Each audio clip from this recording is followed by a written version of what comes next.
have more data. I mean, what Korea really wants is to find out, okay, is this technically and economically feasible?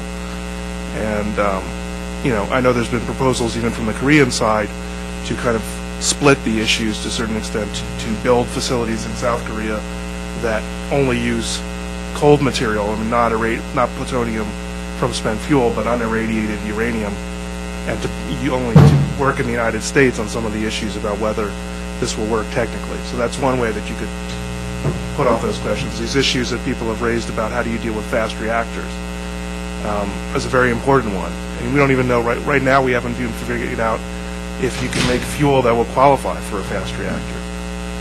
So there's, you could find ways to say, okay, we're going to check in at a later date on whether we want to build these facilities, rather than deciding now. And I mean, I would personally argue, in terms of what South Korea's interest is, fast reactors are almost like fusion here. I mean, they're two great dreams that people have pursued for pretty much the entire length of the atomic age and have not come to pass. And they're a very expensive course to go down. So before you start moving in that direction, you might want to keep your options open and look at other things. For instance, how about, Taiwan has a spent fuel problem, China has a spent fuel problem, Russia has a spent fuel problem, Japan has a spent fuel problem. Where's the regional cooperation on these issues? There's no regional forum in which this is discussed. So there's a lot of different ways that you could approach this stuff. Thank you, Mr. Harrison. Selig Harrison of Woodrow Wilson Center. I'd like to return to the question of this disposal site larger than Manhattan, 80 square kilometers. First of all, is the technical feasibility and the safety of disposal now established? I haven't been following this closely, and for a long time the argument was that you couldn't do it. Now, is it a fact that is an accepted fact and accepted in South Korea that you can do it from a technical point of view? You can safely dispose of this waste if you're willing to spend the money at this site? Or is this still a controversial point in South Korea? I mean, I was quite startled when Hans Blix told me at a conference recently that it could be done and that he was in favor of doing it in Sweden. But is that something that is accepted in South Korea, and do you think it's a fact?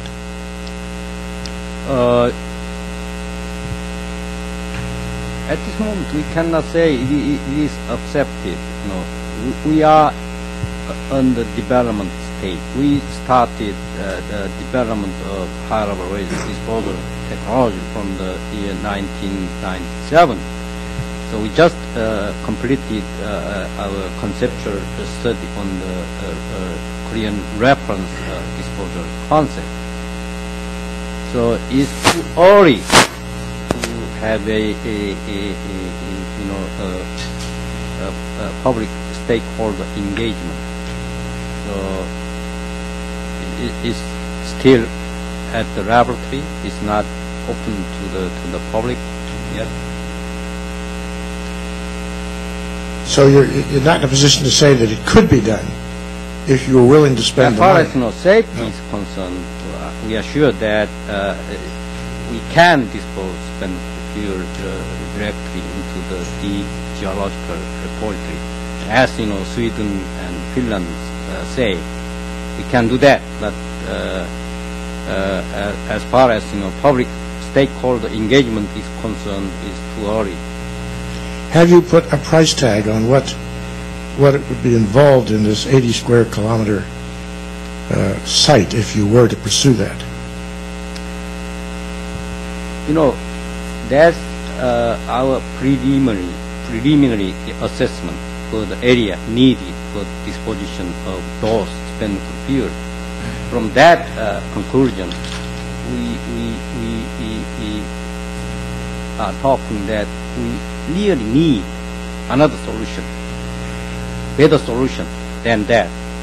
You know well that Korea is highly populated, country with so many, population in small country.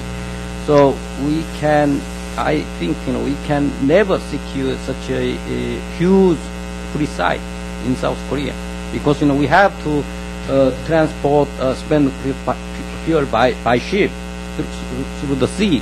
So we have to find a site alongside the seashore. But as you know well, all the seashore sites are located with industrial complex in South Korea. So it's nearly hard to find a free site, such a big free site in South Korea. So that's the reason why we need